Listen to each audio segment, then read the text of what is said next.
আসসালামু আলাইকুম দর্শক, ফেস দ্য পিপল থেকে মাসুদ মান্নান বলছি। আজকে আমাদের ফেস দ্য পিপল অফিস পরিদর্শন করতে এসেছেন জুলাই অভ্যুত্থানের অন্যতম ছাত্রনেতা প্রিয় মুখ শারজিস আলম। আমরা ওনার কাছে খুব সংক্ষেপে অনুভূতি জানতে চাইব। কেমন আছেন?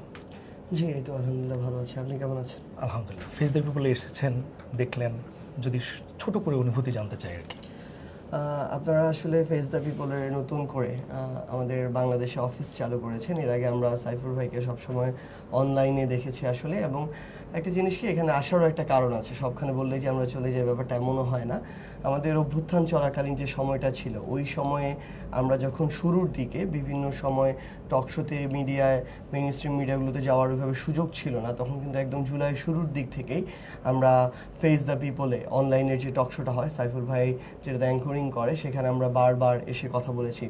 এবং তখন এমনও হয়েছে অনেক মেইন স্ট্রিম মিডিয়াতে আমরা কথা বলতে চেয়েও তাদের উপরে হয় তাদের ইচ্ছা ছিল না, অথবা তাদের উপরে বাধা ছিল, সেই সুযোগটি হয় নাই।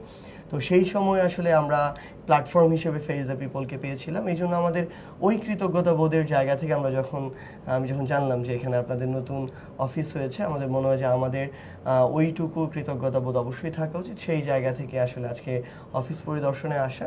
তো বেশ একদম পরিপাটি সুন্দর গুছানো একটা অফিস। আমরা বিশ্বাস করি এই অফিসের পরিধি তার কাজের মাধ্যমে, কোয়ালিটির মাধ্যমে দিনে দিনে আরও অনেক বেশি বৃদ্ধি পাবে।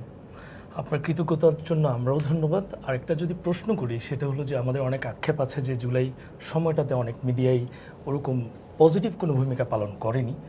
কিন্তু যদি জানতে চাই, যেই মিডিয়াগুলি স্রোতের বিপরীতে দাঁড়িয়ে জুলাই অভ্যুত্থানে তাদের ভূমিকা রেখেছে, এই সরকারকে ওই মিডিয়াগুলিকে স্মরণ করা বা ওটুকু মূল্যায়ন করা, এটা করতে পেরেছে আপনি মনে করেন? সরকারের জায়গা থেকে এই জিনিসটা আসলে আমরা এটার মাপকাঠি হয়তো বিভিন্ন রকমের হতে পারে। হয়তো অনেক ক্ষেত্রে হতে পারে যে যতটুকু প্রত্যাশিত ছিল অতটুকু তারা তাদের জায়গা থেকে হয়তো প্রায়োরিটি পায়নি, কিংবা এমন হতেও পারে যে তাদের জায়গা থেকে যতটুকু এক্সপেকটেশন ছিল ততটুকু পূরণ হয়নি। কিন্তু একটা জিনিস হয়েছে আসলে, দিন শেষে মিডিয়া কিন্তু is all not about just সরকার। এটা মিডিয়া হচ্ছে মানুষের কাছে, মানুষের কাছে পুরো দেশের বা সকল সিচুয়েশনের ঘটনা একটা আয়না। এই যে দর্পণ, মানুষের কাছে কিন্তু ওই গ্রহণযোগ্যতাটা তৈরি হয়েছে। যেই মিডিয়া জুলাইয়ে ফাইট করে, যেই মিডিয়ার অনেক আমাদের ভাইরা তাদের জীবন দিয়ে, মিডিয়ারও অনেক ভাই আছে যাদের রক্ত দিতে হয়েছে।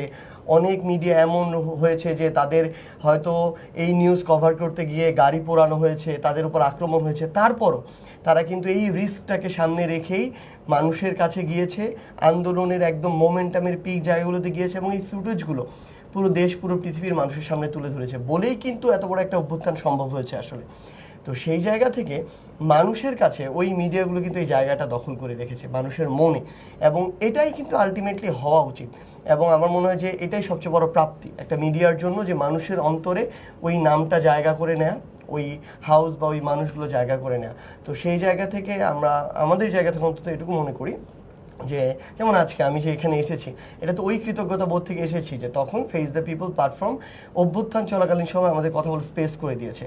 এই কাজটা আমরা আমাদের জায়গা থেকে সবসময় করব, এবং আমরা বিশ্বাস করি মানুষ আলটিমেটলি দিন শেষে যারা হচ্ছে এটার, আমি মনে করি যে সবচেয়ে বড় নিয়ামক বা প্রভাবক একটা মিডিয়া হাউস, আসলেই মিডিয়া হাউস কিনা, মানুষই তো হচ্ছে এটার তাদের জায়গা থেকে নির্ধারণ করবে। সো আমরা এইটুকু অন্তত বলতে পারি যে যারা এই অভ্যুত্থান চলাকালীন সময়ে কিংবা অভ্যুত্থান পরবর্তী বা পূর্ববর্তী সময়ে মিডিয়া হাউসের মতো আচরণ করেছে, ফ্যাসিস্টদের দালাল হয়ে যায়নি, বা যে কোনো সময় ইভেন এখনও হতে পারে যে ক্ষমতামুখী হয়নি, যারা সবসময় জনতামুখী ছিল, তাদেরকে জনতা সবসময় মনে থাকবে। আর জনতার যদি তাদেরকে মনে রাখে, তাহলে অন্য কোনো কিছু আমার মনে হয় খুব একটা গুরুত্ব বহন করে।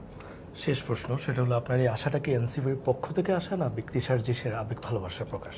না, এটা একদম আমার ব্যক্তিগত জায়গা থেকে আমার কাছে মনে হয়েছে যে আমার ব্যক্তিগত জায়গা থেকে এটুকু কৃতজ্ঞতা বোধ অবশ্যই প্রকাশ করা উচিত। এবং অবশ্যই আমরা চাই যে যারা মানুষের জন্য কাজ করে এসেছে, তারা মানুষের হয়েই কথা বলুক, মানুষের জন্যই কথা বলুক। আমরা যদি কোনো ভুল করে থাকি, এভিডেন্সের ভিত্তিতে সেই ভুলগুলো ধরিয়ে দিক, যৌক্তিক সমালোচনা করুক। কিন্তু কোনো প্রোপাগান্ডার মেশিন যেন না হয়, কোনো ক্ষমতার দ্বারা প্রভাবিত হয়ে যেন মিডিয়া না চলে, কোনো নির্দিষ্ট ফান্ডিংয়ের প্রভাবে প্রভাবিত হয়ে যেন কোনো মিডিয়া নিউজ না করে। মিডিয়ার হেডলাইন বা শিরোনামটা যেন টিআরপি মুখী না হয়, বরং সত্যমুখী হয়। এই জিনিসগুলোর প্রত্যাশা আমাদের আছে, আমার আছে। সেই জায়গা থেকেই শুভকামনা জানাতে এবং সেই প্রত্যাশার কথাগুলো জানাতে আজকে এখানে আসা। আপনাকে অনেক ধন্যবাদ আমাদের এখানে আসার জন্য।